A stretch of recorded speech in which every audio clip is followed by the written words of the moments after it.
Students, I am your teaching mentor Shivam Raj Singh और आज हम लोग पढ़ेंगे क्लास 10th फिजिक्स का chapter 6 human eye and the colourful world. तो स्टूडेंट्स, इस लेक्चर के अंदर हम लोग डिस्कस करेंगे scattering of light and Tyndall effect के बारे में। हम लोग जानेंगे कि किस तरीके से हमारा एटमॉस्फेयर लाइट को रिफ्रैक्ट करता है और हम लोग जानेंगे कि हमें हमारा स्काई ब्लू कलर का क्यों ही देखने को मिलता है और ऐसे कई सारे के क्वेश्चंस के आंसर हम लोग इस लेक्चर के अंदर जानेंगे। सो अगर आपको ये लेक्चर पसंद आएगा तो इस लेक्चर को लाइक जरूर से कर दीजिएगा और हमारे चैनल को सब्सक्राइब भी ज़रूर से कर लीजिएगा। तो चलिए बिना किसी देरी किए हमारे इस लेक्चर को स्टार्ट करते हैं। तो स्टूडेंट्स, सबसे पहले हम लोग बात कर लेते हैं scattering of light and Tyndall effect की। सो स्कैटरिंग ऑफ लाइट का जनरल डेफिनेशन होता है when the light beam go through a medium it hits a particular expanse in time.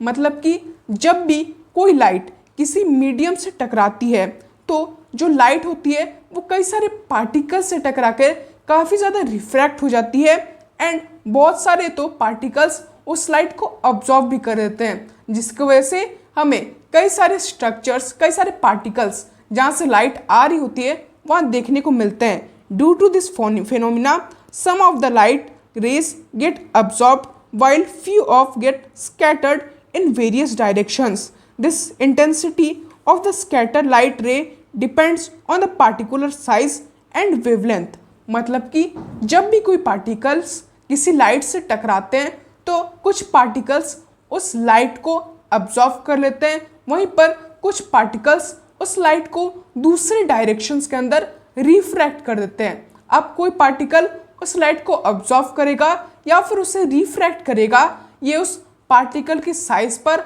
And उसकी वेवलेंथ पर डिपेंड करता है और इसी फेनोमेना को हम लोग स्कैटरिंग ऑफ लाइट के नाम से जानते हैं।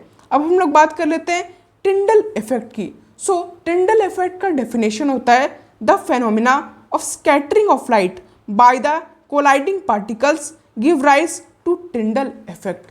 मतलब कि जब भी कोई पार्टिकल्स किसी भी लाइट से टकराते हैं एंड जिसकी वजह से वो पार्टिकल से टकराकर वो लाइट रिफ्रैक्ट हो जाती है, सो इसी फेनोमेना को हम लोग टिंडल इफेक्ट के नाम से जानते हैं। The scattering of light make the particle visibles. वो पार्टिकल्स भी हमें इस स्कैटरिंग ऑफ लाइट की वजह से विजिबल देखने को मिलते हैं, क्योंकि लाइट्स जब इनसे टकराती है सो वो तो रिफ्रैक्ट हो जा रही है, तो रिफ्रैक्ट होने की वजह से हमें वो पोजीशन खाली देखने को मिलता है और उस पोजीशन के अंदर वो जो पार्टिकल रहती है उसकी एक छोटी सी शैडो, एक शेप देखने को मिल जाता है और जिससे हम आसमान में देख सकते हैं या फिर जहाँ से भी लाइट आ रही होती है वहाँ पर कई बार हमें काफ़ी सारे पार्टिकल्स फ्लोट करते हुए एयर में दिखाई देते हैं। The colour of the scattering lights depend on the size of the scattering particles.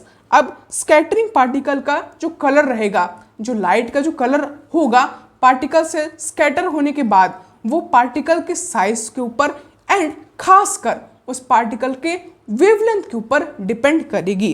अब इसी के थ्रू हमें एक बहुत सुंदर सा फेनोमेना देखने को मिलता है जो कि हमें जंगलों के अंदर देखने को मिलता है। तो जब भी आप किसी जंगल की फ़ोटो देखते होंगे या फिर कभी जंगल में गए होंगे तो आपको देखने को मिल रहा होगा कि जिस साइड से सनराइज हो रहा होता है या फिर जिस साइड में सनसेट हो रहा होता है, अगर आप खासकर उन एरियाज को देखते हो तो जब उन एरियाज से लाइट आप तक आती है सो कई सारे पेड़ों से टकरा करके वो लाइट कई सारे अलग अलग दूसरे डायरेक्शन में स्कैटर हो जाती है, जिसकी वजह से आपको वो लाइट काफ़ी ज़्यादा सुंदर से एंड आपको एक नेचर की बहुत ही ज़्यादा अच्छी ब्यूटी देखने को मिल जाती है।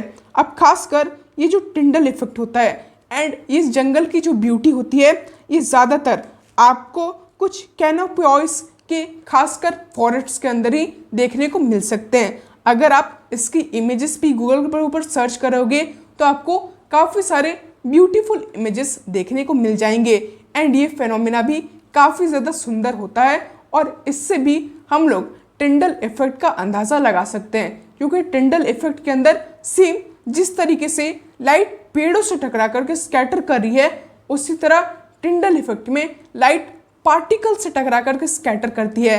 और जिस तरह हमें पेड़ों की एक बहुत बड़ी सी शैडो देखने को मिलती है हमारे ऊपर, उसी तरह हमें पार्टिकल्स की बहुत छोटी छोटी शैडोज देखने को मिलती है, और जिससे हम अंदाज़ा लगा सकते हैं कि कितने सारे छोटे छोटे पार्टिकल्स हमारे अराउंड हमेशा प्रेजेंट रहते हैं। एंड इससे ही हम उन पार्टिकल्स को विजिबली देख पाते हैं, वरना तो वो पार्टिकल्स इतने ज़्यादा छोटे रहते हैं कि कभी भी हमारी नज़र उन पर जा ही नहीं सकती है विदाउट किसी भी खास तरीके के टेक्नोलॉजी की हेल्प से। अब हम लोग बात कर लेते हैं why our skies look blue. हमारा स्काई हमेशा ब्लू ही देखने को क्यों मिलता है? So the molecules of air and other fine particles in the atmosphere have size smaller than the wavelength of the visible lights. These are the fine effect in the scattering of light or shorter wavelength of the blue and then the light of the longest wavelength on the red end. मतलब कि हमारे atmosphere में भी कई सारे छोटे छोटे molecules हैं, कई सारे पार्टिकल्स प्रेजेंट हैं। तो जब लाइट्स इन पार्टिकल्स से टकराती है तो वो लाइट स्कैटर कर जाती है। एंड कुछ तो पार्टिकल्स ऐसे होते हैं जो कि रिफ्रैक्टिव मीडियम के थ्रू भी वर्क करते हैं, जिसका काम रिफ्रैक्टिव मीडियम के जैसा ही होता है। तो जब लाइट इन पार्टिकल से टकराती है तो वो इतनी ज़्यादा रिफ्रैक्ट करती है कि वो अलग अलग कलर्स के अंदर डिवाइड हो जाती है। एंड जिसके वजह से जो ब्लू कलर होता है, हम लोग जानते हैं कि उसका वेवलेंथ बहुत ही ज़्यादा कम होता है, तो वो ब्लू कलर बहुत ही ज़्यादा स्कैटर कर जाता है इन पार्टिकल से टकरा करके। सो जब भी लाइट सन से आती है, इन पार्टिकल से टकराती है, ब्लू कलर स्कैटर करता है। एंड जो भी रेड कलर होता है एंड रेड कलर से दिखने वाले कलर्स होते हैं वो डायरेक्टली हमारे एटमॉस्फेयर में एंटर कर जाते हैं, क्योंकि उनका वेवलेंथ काफ़ी ज़्यादा हाई होता है।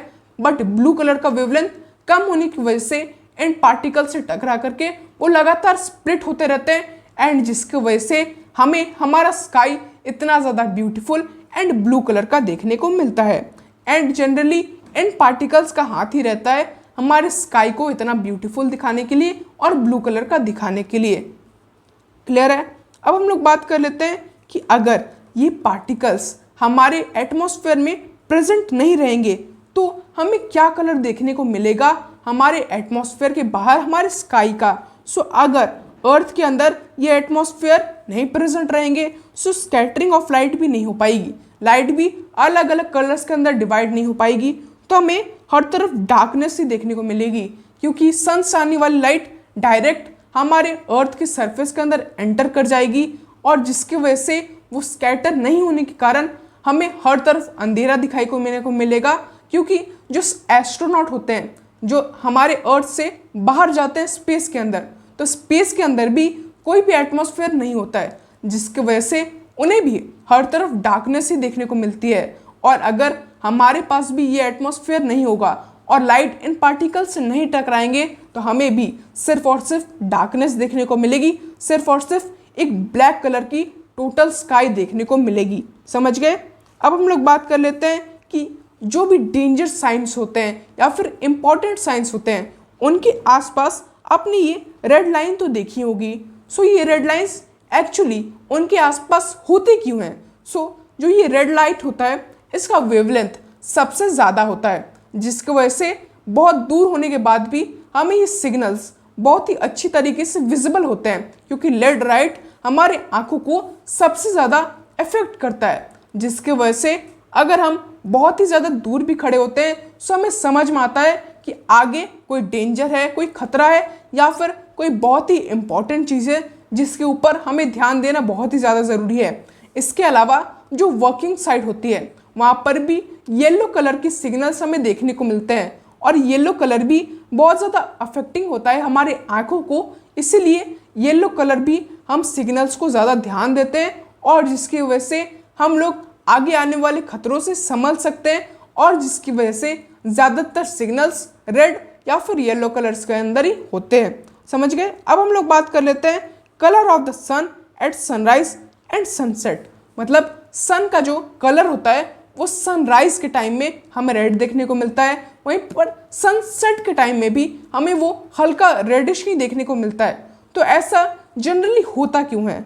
सो जब भी सन से लाइट हमारे अर्थ तक आती है, सो जो स्कैटरिंग ऑफ लाइट होती है, हमने जो पढ़ा कि पार्टिकल से ब्लू कलर स्कैटर हो जाता है, तो जिसकी वजह से सन की लाइट जब भी हमारे एटमॉस्फेयर में एंटर करती है at the time of sunrise, तब वो लाइट्स हमारे एटमॉस्फेयर में आते टाइम ब्लू कलर तो स्कैटर हो जा रहा है। सारा ब्लू कलर स्कैटर होने के कारण सिर्फ रेड लाइट ही हमारे अर्थ के अंदर एंटर कर पा रही है, क्योंकि ये लाइट काफ़ी लॉन्ग डिस्टेंस से हमारे अर्थ तक, हमारी आंखों तक आ रही है। सो सारी ब्लू लाइट स्कैटर होने के कारण ही सिर्फ रेड लाइट हम तक पहुंच पा रही है, जिसकी वजह से हमें सन रेडिश देखने को मिलता है। बट वहीं पर दोपहर के टाइम में, at the time of afternoon, ये जो सन होता है ये हमसे शॉर्टेस्ट डिस्टेंस पर आ जाता है, और जिसकी वजह से हमें सन का एक वाइट कलर देखने को मिलता है, क्योंकि इस सिचुएशन में कोई भी स्कैटरिंग ऑफ लाइट नहीं हो रही होती है। सन से जो लाइट होती है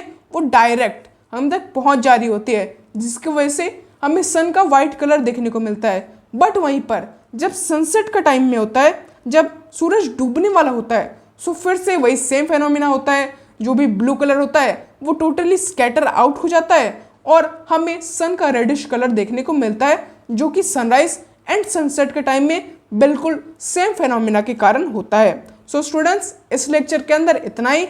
इस लेक्चर के अंदर हमने जाना कि सन रेड क्यों दिखाई देता है, हमारा एटमॉस्फेयर ब्लू कलर का क्यों होता है, एंड जितने भी डेंजर के एंड इम्पॉर्टेंट सिग्नल्स होते हैं वो रेड कलर के अंदर ही क्यों इंडिकेटेड किए जाते हैं। सो इस लेक्चर के अंदर इतना ही। अगर आपको ये लेक्चर पसंद आया हो तो इस लेक्चर को लाइक ज़रूर से कर दीजिएगा और हमारे चैनल को सब्सक्राइब भी ज़रूर से कर लीजिएगा। तो मिलेंगे आपसे नेक्स्ट लेक्चर के अंदर, तब तक के लिए धन्यवाद।